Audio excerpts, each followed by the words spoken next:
Have you ever wondered why a man can be passionately drawn to a woman, intoxicated by her presence, yet hesitate to truly commit?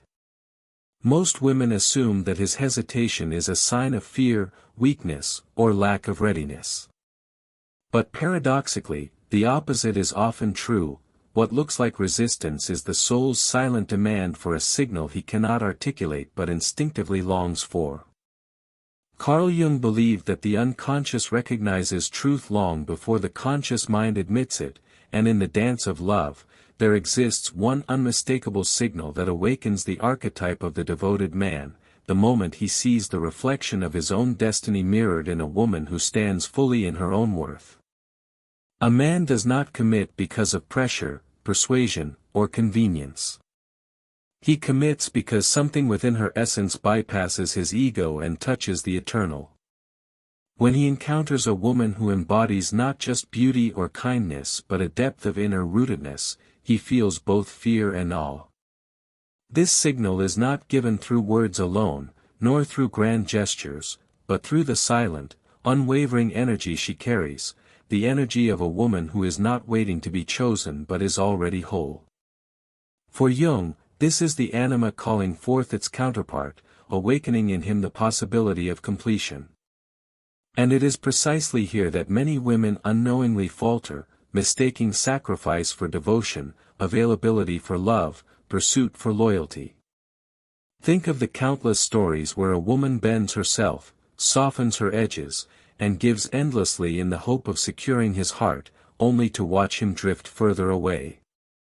What she thought was the path to commitment, relentless giving, proving, waiting, becomes the very reason he hesitates. For no man can bond with the woman who abandons herself in order to secure him.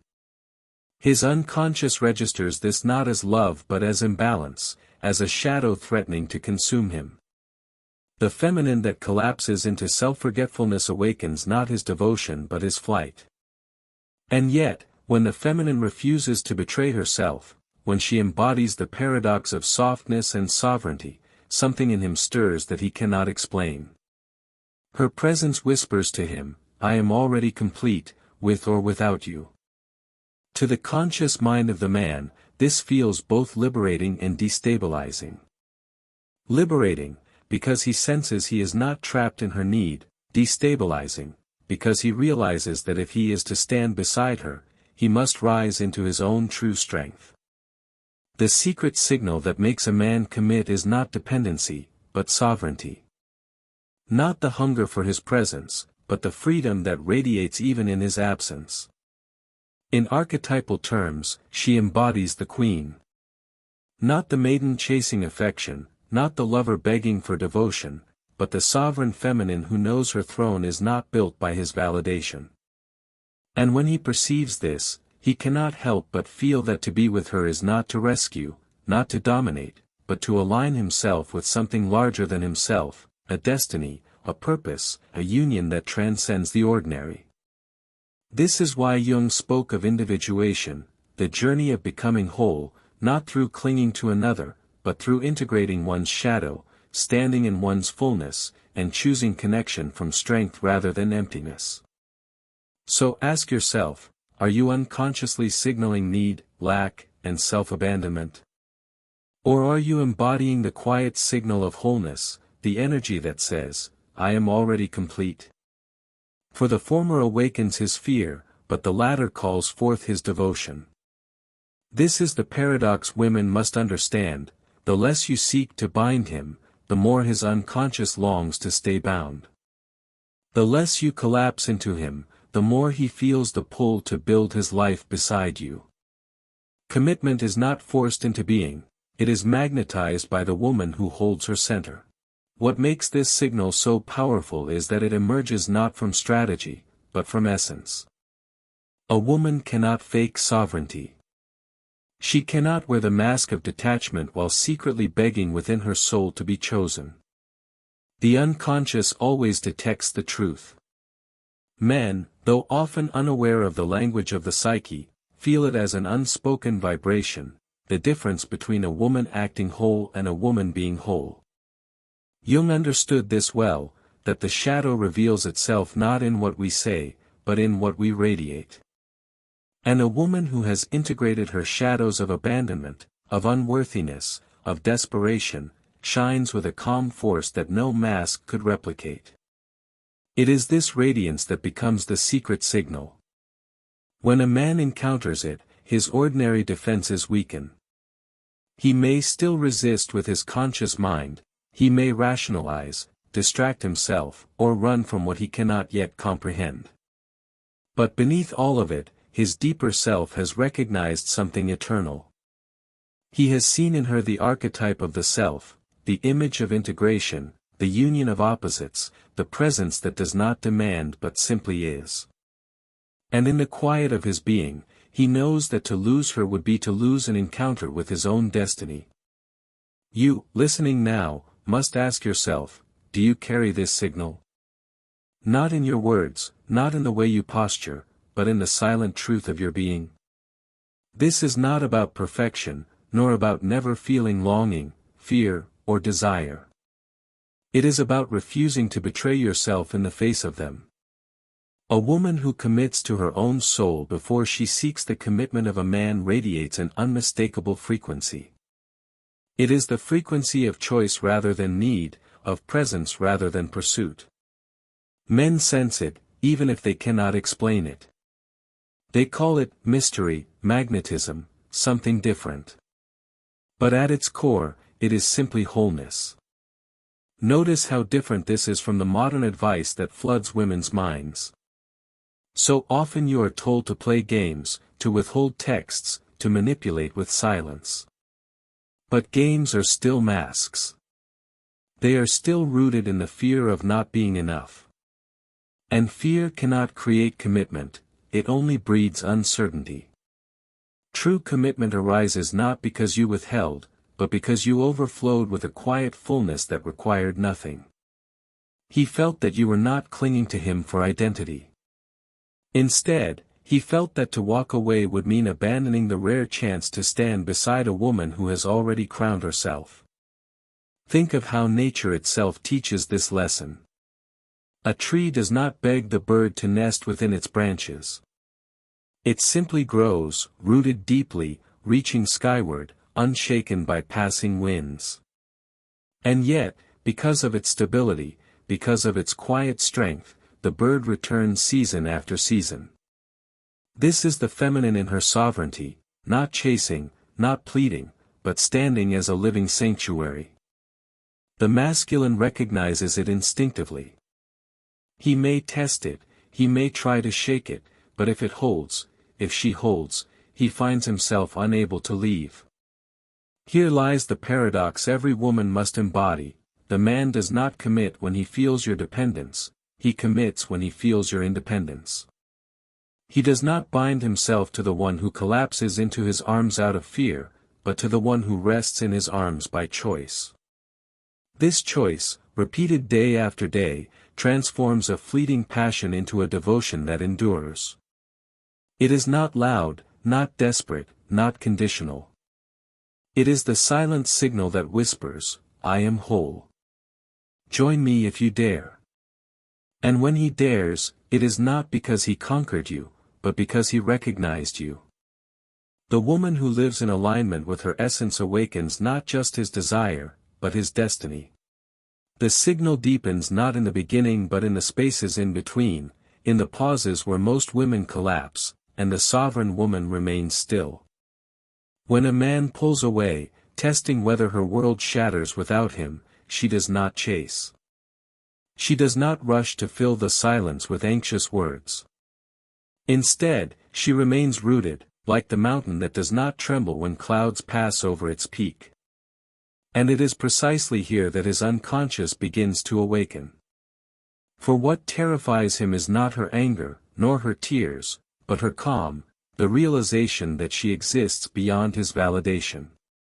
Carl Jung taught that the human psyche is compelled toward wholeness, and the masculine instinctively recognizes wholeness when he encounters it. When she does not fragment in his absence, when she does not dissolve into desperation, he perceives in her something his soul cannot abandon, the mirror of his own incomplete self. Her wholeness calls him to his. Yet the tragedy is this: most women never allow this moment to unfold. They rush to prove, to chase, to reassure, and in doing so, they extinguish the very fire that could have drawn him nearer. The secret signal is never in pursuit. It is in presence. Imagine this: he withdraws, expecting you to crumble, but instead, you rise. You invest in your own body, your own mind, your own dreams. He sees you not shrinking but expanding. To his conscious mind, this may confuse him: was she not supposed to wait? Was she not supposed to ache for me?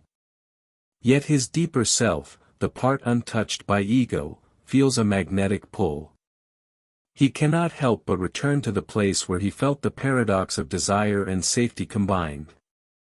You did not demand his loyalty, yet he cannot escape the sense that to be with you is to stand at the threshold of something vast, something eternal. This is why the ancients spoke of the feminine as the force of creation itself. The woman in her fullness does not plead, she births.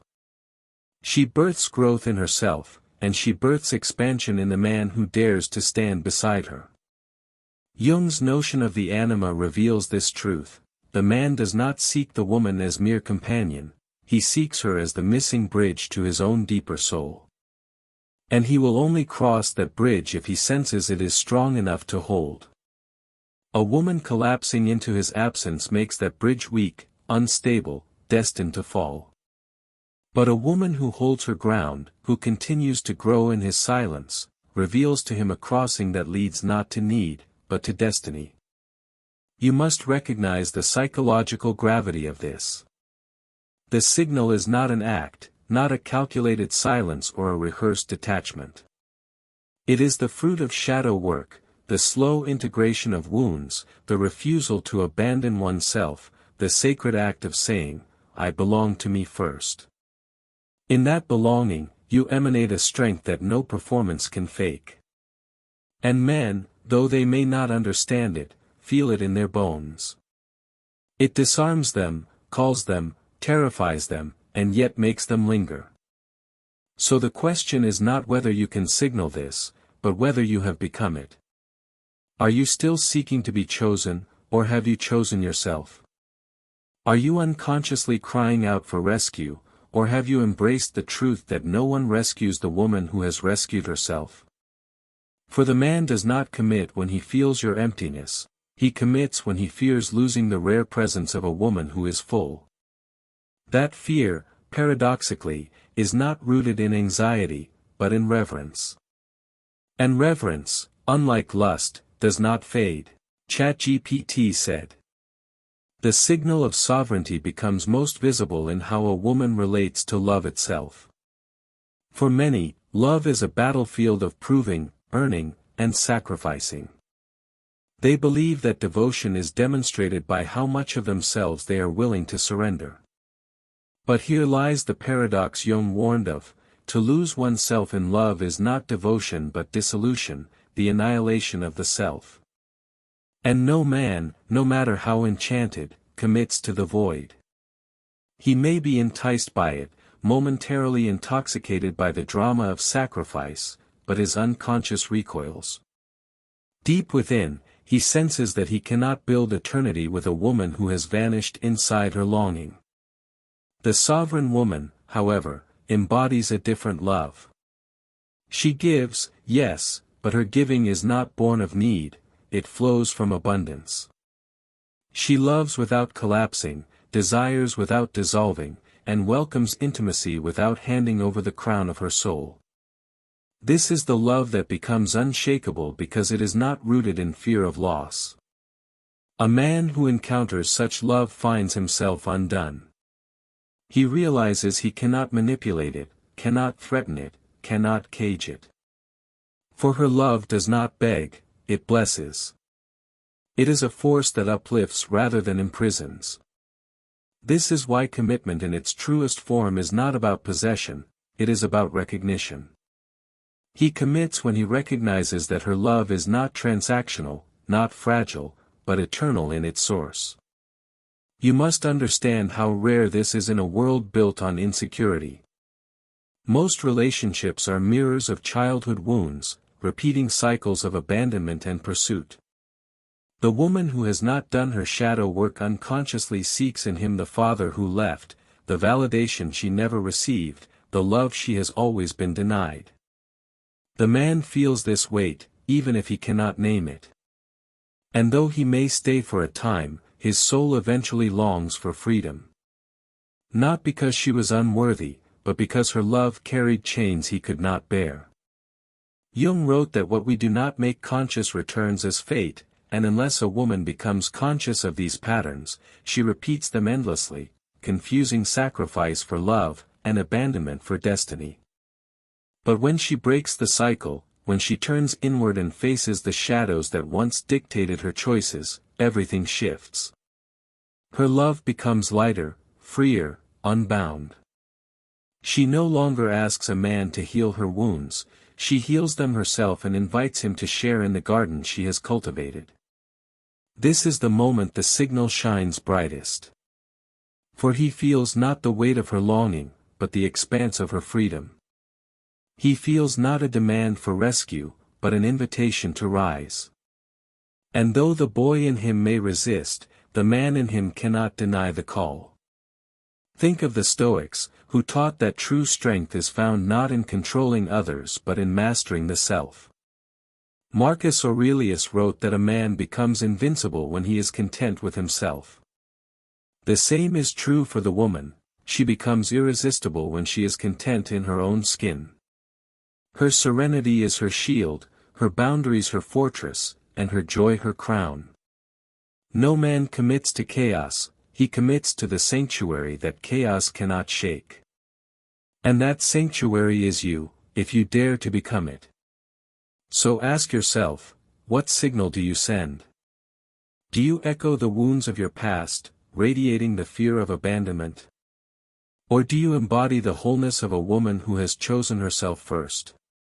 For a man's deepest devotion is not ignited by beauty alone, nor by sacrifice, but by sovereignty. And once he perceives it, he knows, this is not a woman to visit. This is a woman to stay with, a woman beside whom eternity feels possible. Every true commitment begins in the unconscious, not in the promises spoken aloud. A man may swear his devotion in words, but if the unconscious is unmoved, those promises dissolve like mist in the morning sun. The unconscious seeks not performance but presence. And when a woman embodies her essence without wavering, the unconscious of the man registers a signal older than language itself. It is the signal that tells him, here stands not merely a lover, but a mirror, a sanctuary, a path to the parts of himself he has yet to claim.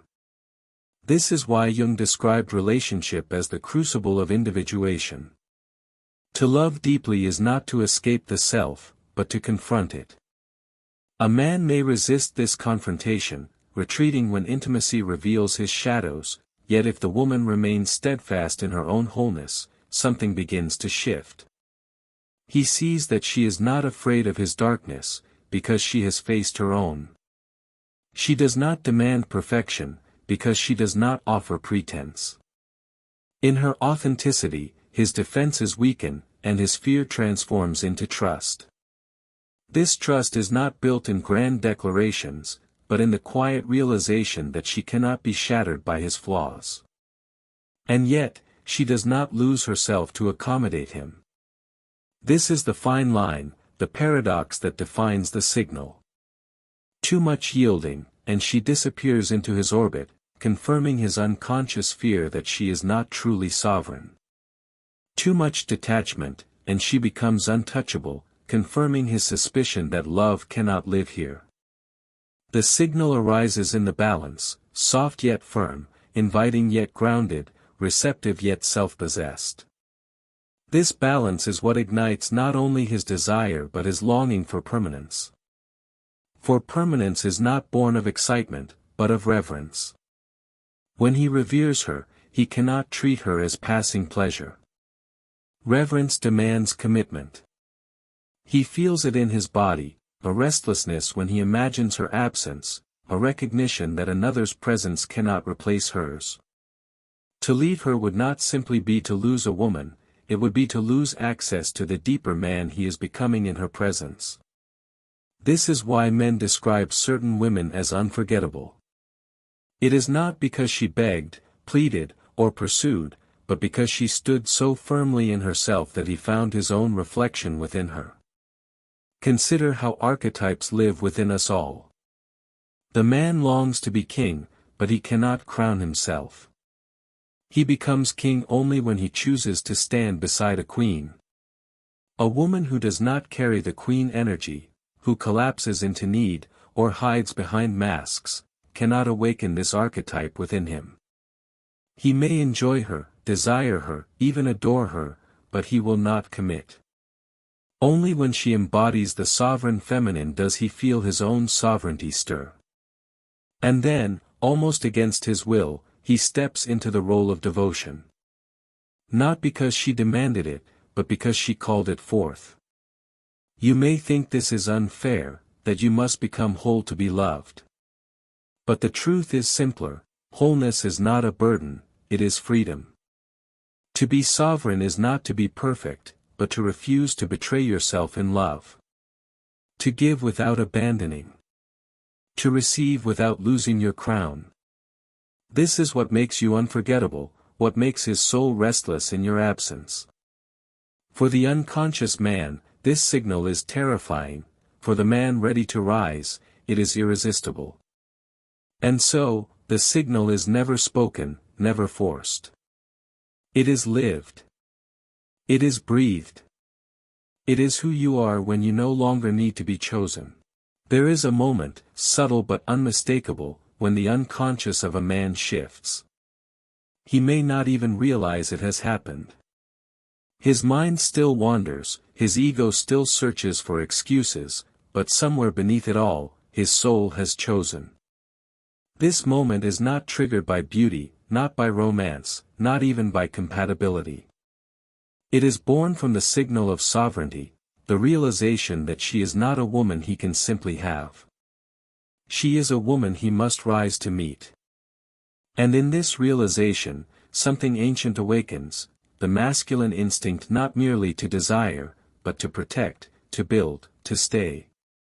Jung described the anima as the bridge between a man's conscious and unconscious self, the image of the feminine that guides him toward integration. When he perceives this sovereign signal in a woman, it is as though he glimpses his own anima embodied. He feels the pull not because she completes him, no one can, but because she reminds him of what completion requires. She calls him, silently, into his own individuation. This is why he lingers.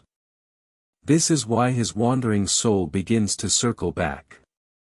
Not because she clings, but because she radiates a freedom that terrifies and attracts him all at once. And yet, the test is never just for him. The greater test belongs to the woman. Can she hold steady in the face of his retreat, his fear, his uncertainty? Can she remain whole when he withdraws, instead of collapsing into the shadow of abandonment? For every man, no matter how willing, will at some point wrestle with his fear of intimacy, his resistance to surrender. If she mistakes this for rejection and abandons herself in response, the signal dims.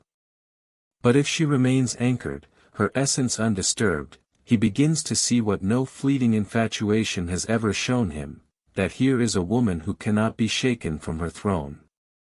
This throne is not arrogance. It is not the cold distance of superiority. It is the throne of self-belonging. A woman who knows she is worthy does not need to prove it, she radiates it. And this radiance creates an unspoken contract: if he wishes to stand beside her, he must step fully into himself. He must commit not only to her, but to the man he is capable of becoming. Anything less will not hold. And so he chooses, not out of obligation, not out of fear, but because his soul knows there is no other way. Modern psychology echoes this truth. Attachment research shows us that anxious pursuit creates instability, while secure presence creates safety. A man does not commit to chaos, he commits to security. But security is not silence, nor is it compliance. It is the energy of a woman who trusts herself enough to trust the flow of love. She does not chase when he pulls away, but neither does she punish. She holds her ground, embodying the paradox of softness and strength. And in that balance, he finds the only thing his restless heart has been searching for, peace. This is why so many men, years later, confess that the woman who left the deepest mark was not the one who gave everything, but the one who gave without losing herself. The one who remained a mystery not because she played games, but because she never abandoned her essence. She reminded him that love is not the surrender of self, but the union of two sovereign souls. And once he sees this, once he feels this, no substitute can satisfy. For to stand beside such a woman is to taste eternity, and eternity cannot be forgotten. The secret signal becomes undeniable when a woman no longer fears solitude. This is the crucible where most break, the empty nights, the silence of unanswered calls, the uncertainty of his presence. Many collapse here, mistaking loneliness for failure, and in their fear, they chase, they beg, they bend. But the woman who has met her own solitude and found it fertile is different. She knows that being alone is not emptiness, but expansion. She discovers that silence does not destroy her, it reveals her. And this discovery, more than anything else, is what sets her apart in a man's unconscious. For when he senses that she is not enslaved by the terror of abandonment, his instinct to pull away transforms. The old pattern no longer works. He cannot manipulate her with absence, cannot control her with silence. Instead, her very lack of desperation disarms him. He realizes that she is not bound to him, yet she remains open to him. She could walk away, yet she chooses to stay. This paradox, freedom alongside devotion, creates the rarest alchemy in love. It is the signal that speaks louder than any vow, I want you, but I do not need you. Carl Jung spoke often of the shadow, the hidden fears and wounds that dictate behavior until they are brought into the light. For many women, the shadow of abandonment runs deep. They fear the loss of love more than the loss of self. And so, in moments of uncertainty, they grasp. They confuse attachment with security, pursuit with devotion. Yet when a woman has walked through this shadow and integrated it, she no longer grasps. She no longer fears loss because she has faced it and lived. Out of this integration, she emanates a serene detachment that feels like power to him, and indeed it is. It is the power of a woman who cannot be broken by absence. This power does not repel him, though his ego may resist it at first. On the contrary, his deeper self feels safer here than anywhere else. For he realizes she will not collapse under the weight of his imperfections. She does not need him to complete her, she invites him to join her. And this invitation is irresistible precisely because it is not binding. In Jungian terms, she has individuated. She has become whole within herself, and so she relates to him not as a missing piece but as an equal soul. His commitment arises not because she demands it, but because his unconscious knows, to be without her is to lose something irreplaceable. Look closely at the men who commit deeply and fiercely. It is rarely to the woman who gave the most in desperation. It is to the woman who gave freely while remaining free. He may have been drawn to many, but he stays with the one who could have walked away and yet chose not to, not from fear, but from fullness. This is the eternal paradox of desire, the more you show you can live without him, the more he longs to live with you. Not because of reverse psychology, but because sovereignty signals truth. And the unconscious is always loyal to truth. You must recognize that the signal is not loud. It is not fireworks, nor seduction, nor strategy. It is subtle, like the scent of a flower that lingers long after one has walked away. He feels it when you are near, but he also feels it when you are gone. It is the invisible reminder that you belong to yourself, and that to be chosen by you is not a right, but a gift.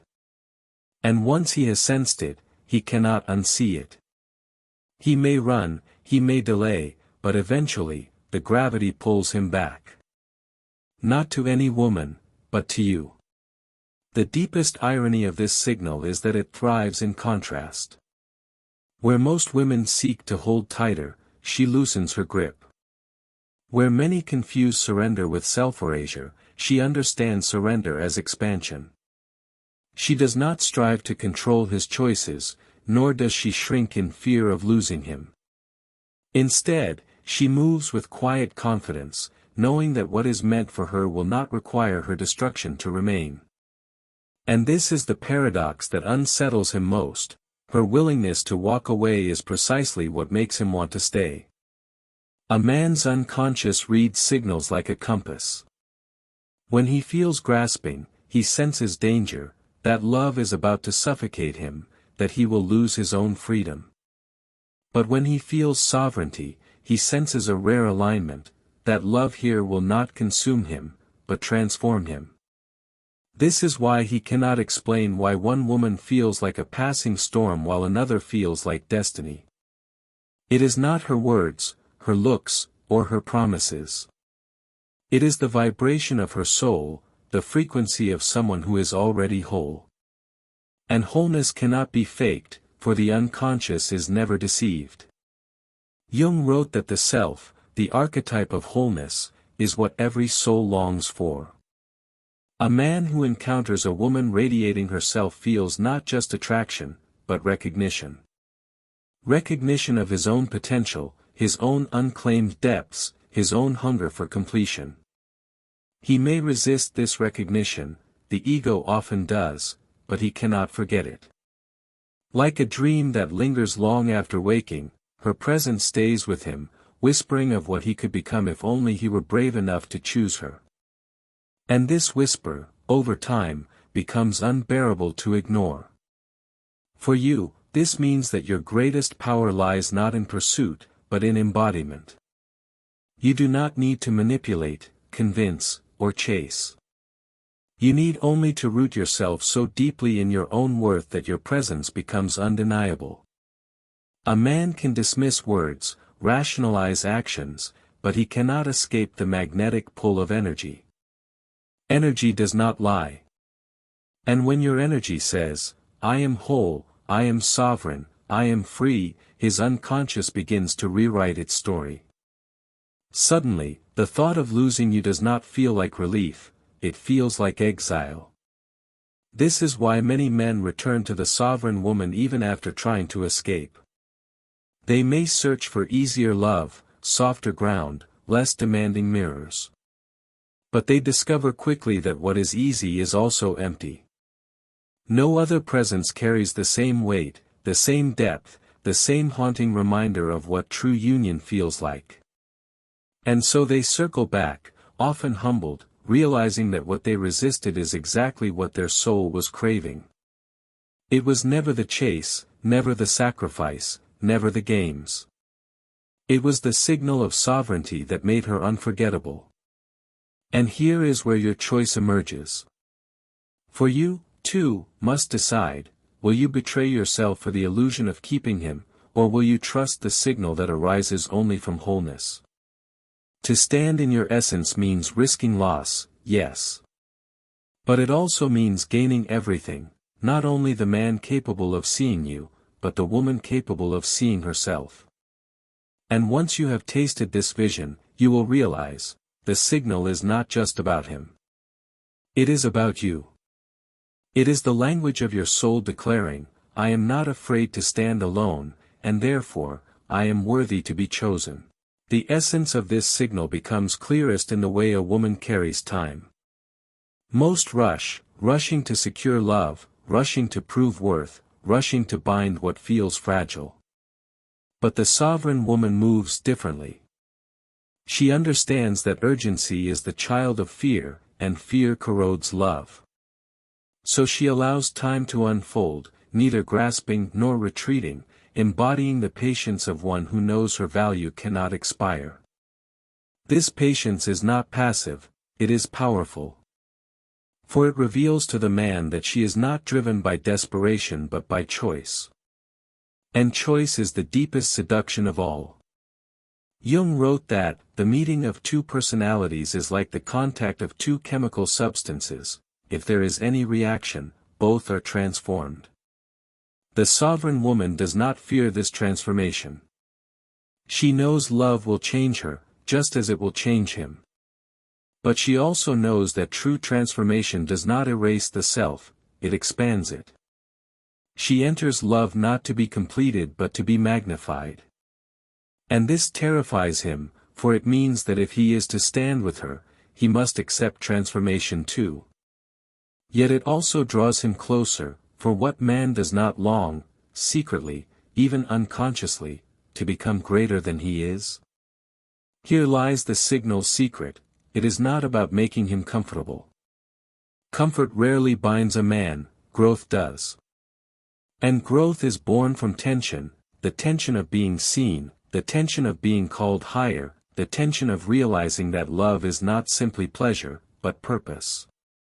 When a man senses this in her, he feels both the urge to flee and the compulsion to stay. Flee, because his ego resists the death of its illusions. Stay, because his soul recognizes the rare chance to encounter itself through her. Commitment happens when the latter outweighs the former. You may notice how different this is from the cultural narrative. So often, women are told to make themselves more accommodating, more pliable, more agreeable, as though smoothing away every edge will secure his devotion. But edges are what awaken him. Depth is what anchors him. Shadows are what intrigue him. The sovereign woman does not hide these, she integrates them. She allows him to see her complexity, not as chaos, but as richness. And in doing so, she signals, I am not afraid of my darkness, and therefore, I will not be afraid of yours. This is what makes him feel safe. Not her perfection, but her wholeness. Think of how rivers carve stone. It is not force but persistence, not demand but presence. The river does not ask the stone to yield, it simply flows, year after year, until the stone cannot help but be shaped. In the same way, her steady sovereignty shapes him. Slowly, silently, without pressure. He finds himself rearranging his life, not because she demanded it, but because the gravity of her presence left him no choice. He commits not out of obligation but out of inevitability. This inevitability is the heart of the signal. It says without words, I am not waiting for you, but if you choose me, you will never forget me. And this is why he cannot leave her behind.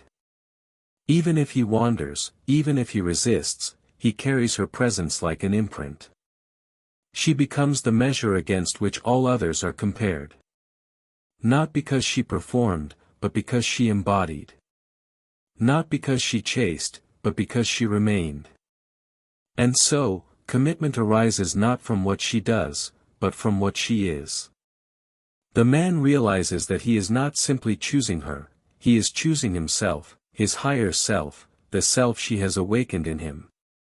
And once he sees this, he cannot unsee it. To walk away would be to abandon not just her, but the man he glimpsed in her light. At last we arrive at the culmination of the signal, where its mystery reveals its true simplicity. For all the theories, all the archetypes, all the psychology, the essence is this: she does not betray herself. Every time she stands in her truth instead of shrinking for approval, the signal grows brighter. Every time she holds her boundaries with grace instead of yielding from fear, the signal reverberates deeper. Every time she chooses solitude over self-abandonment, she sharpens the invisible crown upon her head. And it is this crown, unseen but undeniable, that a man's unconscious bows to. He feels it long before he admits it. He feels it in the restless thought of her when she is gone, in the way no other presence satisfies, in the humbling recognition that she could live without him but chooses, for now, to live with him. This choice, not need, not desperation, not manipulation, is what turns desire into devotion. He does not commit because she trapped him, he commits because she freed him to step willingly into her orbit. And freedom chosen is the only bond that lasts. Here, Jung's great theme of individuation returns full circle. The woman who has faced her shadows, who has integrated her pain, who has crowned herself sovereign, does not wait for rescue. She does not chase completion outside herself. She becomes whole, and in her wholeness, she invites. The man who steps into this invitation is not saving her, he is recognizing her. And in recognizing her, he recognizes himself. This is why his devotion endures.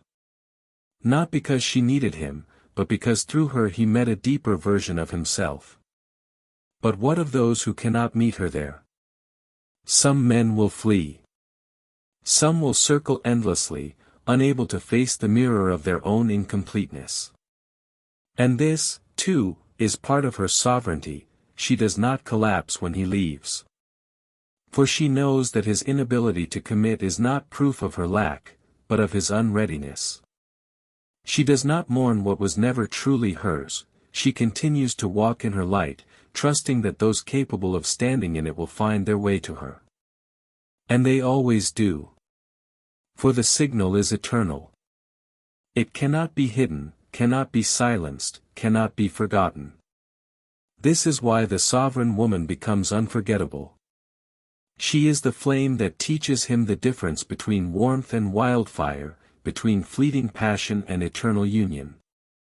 Even if he leaves, he carries her presence like a haunting. Even if he chooses another, he compares her to the memory of the woman who did not need him, yet welcomed him. And for the man who dares to rise, she is the final home, the place where desire transforms into devotion, and devotion into destiny. For you, this truth is liberation. You need not perfect yourself to be loved. You need not play games to be chosen. You need only to refuse self-abandonment. To love fiercely without losing your center. To give without collapsing. To remain soft without surrendering your crown. This is the signal, the silent language of sovereignty. And once you embody it, you will see how the world changes around you. The man who is ready will commit, not because you persuaded him, but because he could not imagine eternity without you.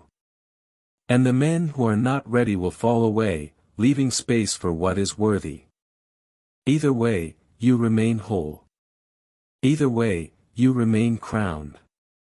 The woman who knows her worth doesn't chase, she chooses.